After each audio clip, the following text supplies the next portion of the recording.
Once upon a time there was a little donkey wandering through the countryside, enjoying nature. It gazed at the clouds, the leaves, and the birds, but being so focused on what was above, it didn't notice what was beneath its clumsy hooves. Suddenly, thud, it fell into a hole.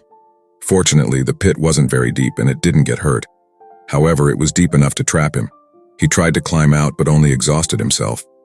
Desperate, he began to bray, feeling sad and trapped.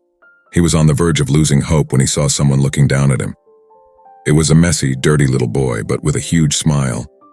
After seeing the donkey stuck, the boy ran off to get help. The donkey felt relieved, thinking that the kind child would bring assistance to get him out. But that's where he made a mistake. He thought the smile was friendly, when in reality, it was malicious. Everyone knew Caleb, the mischievous kid in town who was always looking for trouble. Despite being only 5 years old, he was already quite the little rascal. Caleb, as everyone called him, went to fetch his friends to deal with the donkey stuck in a hole. But given his reputation, it probably wasn't for something good.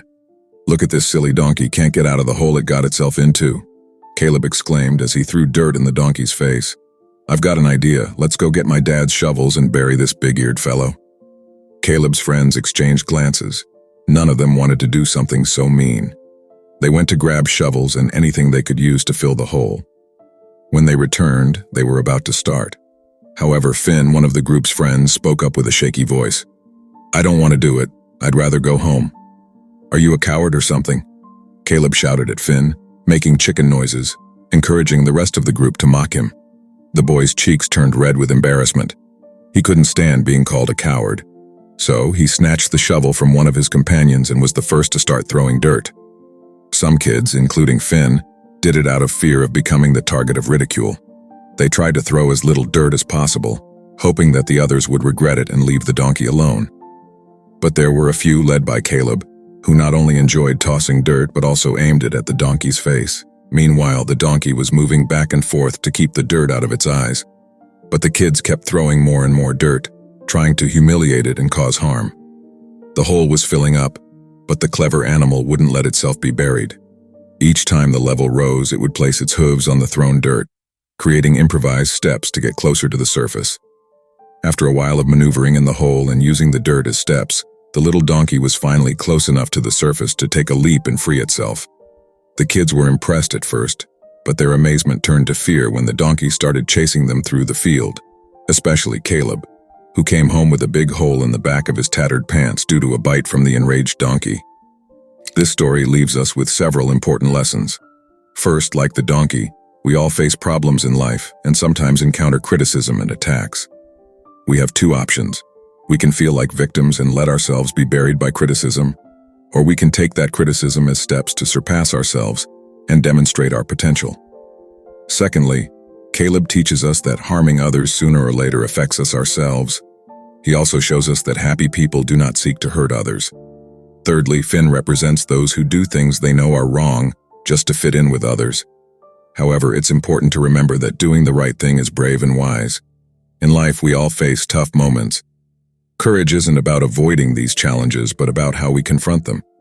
Just like the burro refused to let itself be weighed down by the criticisms of the children, we too can find the inner strength to overcome adversities. Learning to tune out negative voices and maintaining our confidence enables us to move forward, even when others doubt us. It's not about avoiding the potholes, but learning to climb them. Determination and resilience are our best tools. Imagine for a moment how many criticisms we receive daily, whether at work, in our relationships, or simply in everyday life. It's not uncommon to feel affected by what others think of us, but the truth is that learning not to listen to all those criticisms can make a significant difference in our emotional well-being. We live in a world full of opinions and judgments, and sometimes, criticisms can weigh heavily on our self-esteem. It's as if we carry an internal speaker that amplifies the voices of those who criticize us, overshadowing our own perceptions and authenticity. Have you ever wondered why it's so challenging to stop listening to those criticisms? Well, part of it is due to the human nature of seeking validation and approval from others. We want to be accepted and appreciated, and criticisms, even when constructive, can hurt us and make us doubt ourselves. The key is to understand that not all criticisms are helpful or constructive. By learning to discern between valuable opinions and destructive criticisms, we can free ourselves from the unnecessary burden we carry.